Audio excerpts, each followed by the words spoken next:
ada kayak semacam kompetisi untuk paling lucu atau paling jahat gitu ya, atau paling keji, sehingga harus ada menggunakan kata-kata lain yang lebih kreatif lagi. Di satu sisi kreatif, tapi di sisi lain jadi saling menimpali gitu ya, karena kita tidak mengatakannya sendiri. Nah ini jadi sebenarnya fenomenanya satu, selain dia dari jauh tidak berhadapan langsung hanya secara maya, tapi juga gerombolan. Nah inilah yang saya katakan bahwa seharusnya hukum di Indonesia ini dia harus diperbaiki. Ini mungkin DPR dan pemerintah dan semua tokoh bangsa, supaya ada pasal yang melindungi simbol-simbol negara ini. Bukan hanya ibu negara, bukan hanya kepala negara, ketua DPR RI, ketua MPR RI, itu juga harus dilindungi kehormatannya. Mengkritisi boleh, tapi kalau sudah mengarah ke body shaming seperti yang dilakukan oleh Karisma Jati, ini sudah offside, sudah melecehkan kehormatan seorang perempuan. Kebetulan perempuan ini adalah ibu negara. Jadi kalaupun dia bukan ibu negara pun, saya juga marah. Sekarang pertanyaannya, apakah pemerintah pernah melakukan pendidikan politik, pernah melakukan pendidikan komunikasi politik atau pendidikan ekspresif gitu ya kepada warga negara yang melakukan kegiatan di sosial media? Kan belum secara formal, yang dilakukan hanyalah himbauan-himbauan, misalnya tolong jaga adab gitu ya, atau misalnya jaga emosi dan lain-lain. Itu kan hanya himbauan-himbauan saja. Memang perbuatanmu itu mencerminkan orang yang punya moral, punya etika, ya. Kamu menjajarkan fotonya ibu negara dengan Madam Kim, ibu negara dari Korea Selatan, kemudian menarasikan, mengilustrasikan seolah-olah ibu negara pembantunya Madam Kim. Itu adalah akhlak yang tidak bermoral, luar biasa, penghinaan kepada ibu negara. Orang kayak kamu membuat narasi begitu kok masih sempat-sempatnya bilang tentang moralitas, bilang tentang etika. Ngaca kamu, ngaca ya, Karisma Jati.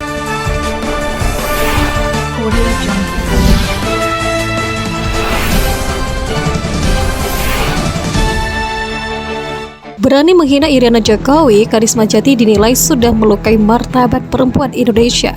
Menurutnya, cuitan dari komikus ini juga telah merendahkan martabat dari perempuan lewat body shaming. Body shaming adalah tindakan menghina dan mengkritik tubuh orang lain dengan suara keras. Body shaming juga berupa pendapat atau komentar negatif yang tidak diinginkan atau tidak diminta, meskipun tidak bermaksud untuk menyakiti. Menurut mantan anggota PSI, Partai Solidaritas Indonesia itu cantik tidak selalu tinggi, cantik dan putih, karena standar kecantikan dunia tidaklah tunggal dengan banyak perspektif. Orang yang nge-tweet ini menganggap bahwa perempuan cantik dan terhormat itu harus putih, kurus, dan tinggi. Terus kalau perempuan kudungan dan kulit sawo mata nggak bisa cantik dan lebih rendah gitu. Standar cantik itu nggak tunggal. Bu Iriana cantik dengan gayanya sendiri, ujar Samara dalam cuitannya di Twitter dikutip suara.com Jumat 18 November. Pernyataan Samara juga sesuai dengan potret dunia yang kini mulai memperluas standar kecantikan dunia. Ini dibuktikan melalui para model dengan kulit sawo matang, hitam, bahkan kulit albino mampu berprestasi di runway dunia.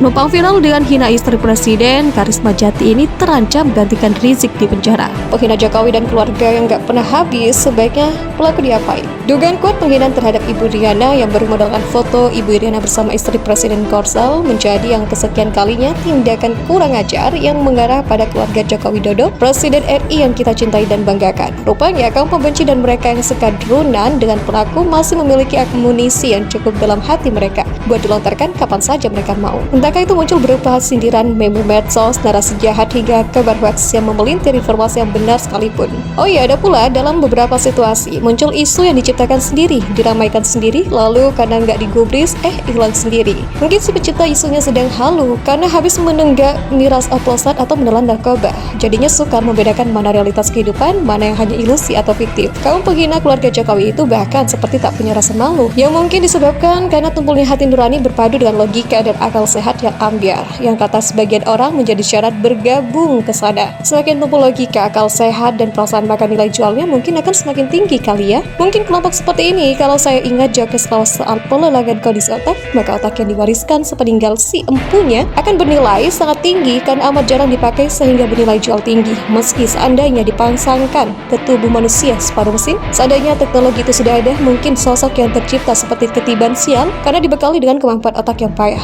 Betul begitu kan? Nampaknya hukum yang tegas akan menjadi cara yang bagus buat menguji seberapa kuat nyali orang-orang seperti itu akan terlihat. Begitu pula dengan mereka yang semula ingin mengikuti jejak para pelaku pendahulu mereka yang selama ini sebagian besar masih bisa hahaha karena bebas dari jeratan dan sanksi hukum.